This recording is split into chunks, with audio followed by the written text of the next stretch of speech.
Bonsoir à tous, bienvenue dans le Flash Info. C'est parti pour l'examen du brevet de technicien supérieur BTS session 2015.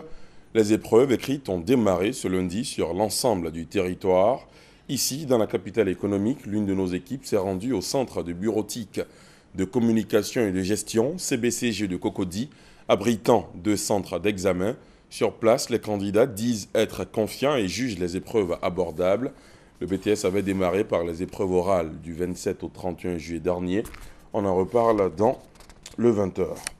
Les acteurs de l'enseignement supérieur et de la recherche scientifique se sont retrouvés ce matin à Bingerville autour d'un atelier de validation d'un contrat pluriannuel. Ce contrat va permettre de doter les institutions d'enseignement supérieur d'un outil de performance dans la réalisation de leurs activités. Reportage.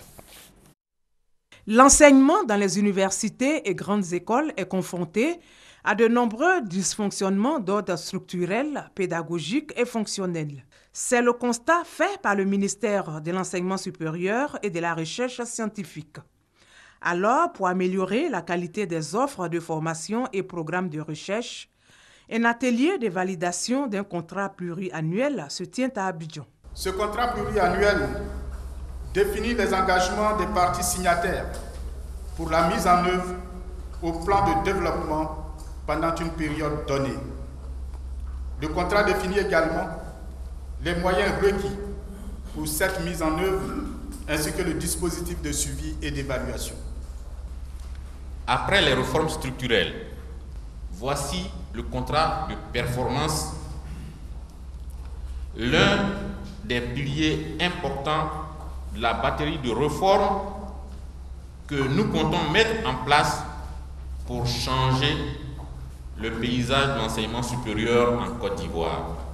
Cet atelier va permettre aux acteurs de l'enseignement supérieur de disposer d'un instrument efficace afin de réorienter leur formation en fonction des besoins socio-économiques. Nous avons plus d'étudiants que nous avons de structures. Je pense que cet atelier va nous permettre d'avoir des documents sur les bases desquels nous pourrons évaluer chaque structure qui forme nos étudiants.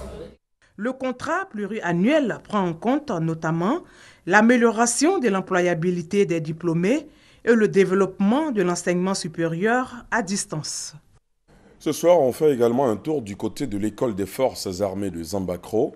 L'établissement a organisé récemment sa traditionnelle fête école, une activité marquée par la double cérémonie de baptême de la 46e promotion, aussi la remise d'épaulettes à la 45e promotion d'élèves officiers d'active et à la 9e promotion d'élèves médecins officiers, événement tenu en présence du ministre d'État, ministre de l'Intérieur et de la Sécurité, Ahmed Bakayoko, représentant le chef de l'État. À l'étranger, le Burundi, l'enquête sur la mort du général Adolphe Nshimirimana avance. 7 jours après l'assassinat du chef des services de renseignement, souvent présenté comme le bras droit du président Nkurunziza, le parquet a indiqué connaître l'identité des auteurs de l'attaque contre le général. Le communiqué publié hier sur les réseaux sociaux précise qu'une partie du commando a été appréhendée. Le nombre exact d'assaillants n'a pas été rendu public. Le parquet souligne que d'autres responsables de l'assassinat sont toujours en liberté et lance un appel à la population pour l'aider à retrouver l'ensemble des assassins. Le président afghan Ashraf Ghani a accusé aujourd'hui en conférence de presse son voisin pakistanais d'envoyer un message belliqueux après la série d'attentats qui a fait au moins 56 morts à Kaboul ces 4 derniers jours. Il se prononçait suite à un nouvel attentat des talibans à Kaboul qui a fait 5 morts. Selon Ashraf Ghani, les attaques de Kaboul prouvent que le Pakistan abrite toujours des camps d'entraînement de kamikazes et des fabriques de bombes. En Syrie, le célèbre défenseur des droits de l'homme et critique du régime de Bachar al-Assad, Mazen Darwish, a été remis en liberté aujourd'hui. Cela après une détention de plus de 3 ans dénoncée comme arbitraire.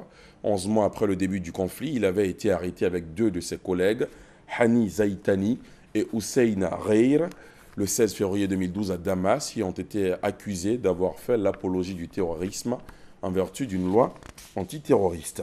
Et ce lundi, le grand format traite du contentieux électoral en Côte d'Ivoire, après de 2 mois de la présidentielle.